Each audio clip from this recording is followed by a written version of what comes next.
Hi అండి. మన దగ్గర ఎక్కువ టైం లేనప్పుడు మనం క్విక్‌గా పప్పుచారు ఎలా చేసుకోవాలో ప్రాసెస్ చూసేద్దామా? ముందుగా ఒక గ్లాస్ కందిపప్పు తీసుకుందాం కుక్కర్‌లోకి.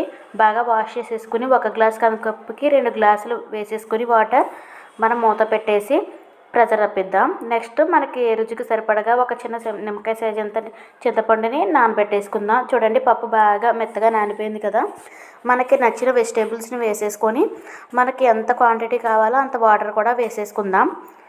ఇలా ఒకసారి బాగా కలిపేసుకొని మనకి ఆల్రెడీ చింతపండు రసం రెడీ చేసుకున్నాం కదా, అది కూడా వేసేసుకుందాం రుచికి తగ్గట్టుగా. ఒకసారి బాగా కలిపేసుకొని మనం ఇందులోకి పసుపు, ఉప్పు, కారం యాడ్ చేసేసుకుందాం.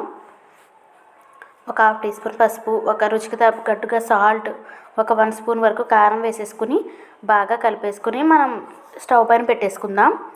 స్టవ్ పైన మీడియం ఫ్లేమ్లో పెట్టేసి 15 మినిట్స్ వరకు మరిగించుకోవాలి.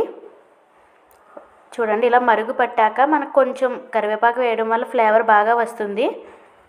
15 నిమిషాల పాటు మీడియం ఫ్లేమ్లో పెట్టి మరిగించుకోవాలి. పైన నొరగంతా పోయే వరకు మరిగించేసుకోవాలి.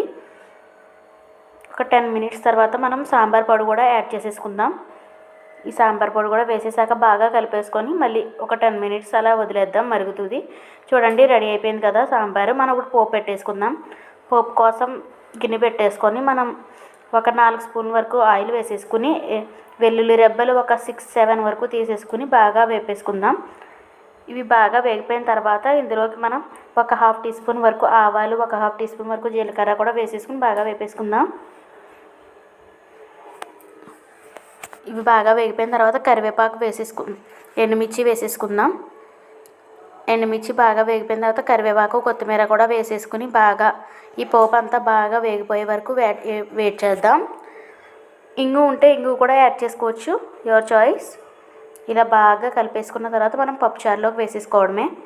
చాలా క్విక్గా అయిపోతుందండి, చాలా సింపుల్ కూడా. ప్లీజ్ లైక్ చేయండి. బాయ్.